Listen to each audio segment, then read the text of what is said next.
এবার আরও ৬৬৭ কোটি মার্কিন ডলারের অস্ত্র ফিলিস্তিনি গণহত্যাকারী ইসরায়েলকে দিচ্ছে ঘনিষ্ঠ মিত্র আমেরিকা।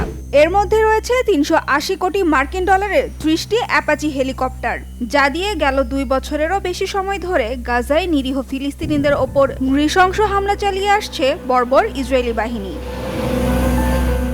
প্রশ্ন উঠেছে, গেল অক্টোবরে গাজায় যুদ্ধবিরতির পর কেন আবারও মার্কিন অস্ত্র পাচ্ছে ইসরায়েল? কেন যুদ্ধবিরতি কার্যকরের পরও গেল ৪ মাসে গাজায় থামেনি ইসরায়েলি হত্যাযজ্ঞ? হামাসকে নিরস্ত্র করে কি গাজায় নতুন করে আরও বিধ্বংসী হামলা চালানোর পরিকল্পনা করছে ইসরায়েল, নাকি ইরানের ওপর নতুন করে হামলা চালাতে নয়া এই অস্ত্রের চালান দিচ্ছে ট্রাম্প প্রশাসন? মার্কিন প্রশাসনের দাবি, যুক্তরাষ্ট্রের জাতীয় স্বার্থে ইসরায়েলের নিরাপত্তা নিশ্চিত করতেই নেতানিয়াহু প্রশাসনকে অস্ত্র দেওয়ার সিদ্ধান্ত নেওয়া হয়েছে। আর ইসরায়েলকে অস্ত্র সহায়তা দেয়া হচ্ছে না, বরং নিজেদের প্রতিরক্ষা ব্যবস্থাকে আরও শক্তিশালী করতে মার্কিন অস্ত্র কিনছে তেল আবিব।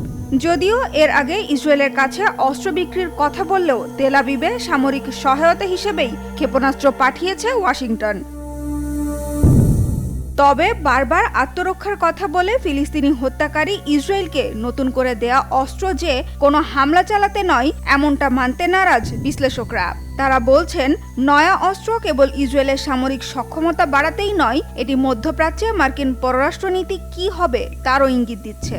বিশেষ করে ইরানে হামলার হুমকি দিয়ে যখন মধ্যপ্রাচ্যে বিশাল মার্কিন সামরিক বহর মোতায়েন করছে ট্রাম্প প্রশাসন, ঠিক সে সময় ইসরায়েলকে নতুন করে অস্ত্র দেয়া ইরানের ভূখণ্ডে আঘাতের প্রস্তুতি হিসেবেই দেখা হচ্ছে। একই সাথে ফিলিস্তিনের গাজায় নতুন করে হামলার পরিকল্পনাও নাকচ করে দিচ্ছেন না বিশ্লেষকরা। গেল ১০ অক্টোবর ইসরায়েল হামাস যুদ্ধবিরতি চুক্তির ২০ দফা পরিকল্পনার মধ্যে অন্যতম গুরুত্বপূর্ণ বিষয় ছিল ফিলিস্তিনের স্বাধীনতাকামী গোষ্ঠী হামাসের নিরস্ত্রীকরণ। অর্থাৎ গাজায় শান্তি চাইলে অস্ত্র ত্যাগ করতে হবে হামাসকে। চুক্তি অনুযায়ী যুদ্ধবিরতির প্রথম ধাপ এরই মধ্যে শেষ হয়েছে। সব জীবিত ইসরায়েলি জিম্মিও তেল আবিবে ফিরে গেছে সব জিম্মির মরদেহ।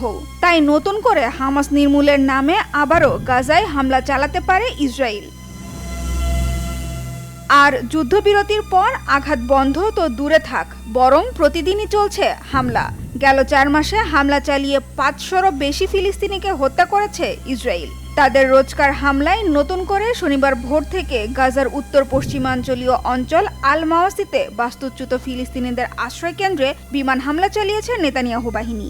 এতে ৬ শিশুসহ ২৯ ফিলিস্তিনিকে হত্যা করেছে তারা। তাই ইসরায়েলকে দেয়া নতুন অস্ত্র হামাস দমনের নামে নিরীহ ফিলিস্তিনি হত্যাকে আরও জোরালো করার জন্যই মনে করছেন বিশ্লেষকরা। একই মত মানবাধিকার গোষ্ঠী এবং জাতিসংঘ বিশেষজ্ঞদেরও। তারা বলছেন, যুক্তরাষ্ট্রের শক্তিশালী ক্ষেপণাস্ত্র সহায়তায় গাজায় ভয়াবহ গণহত্যা চালাতে ইসরায়েলকে ইন্ধন জুগিয়েছে।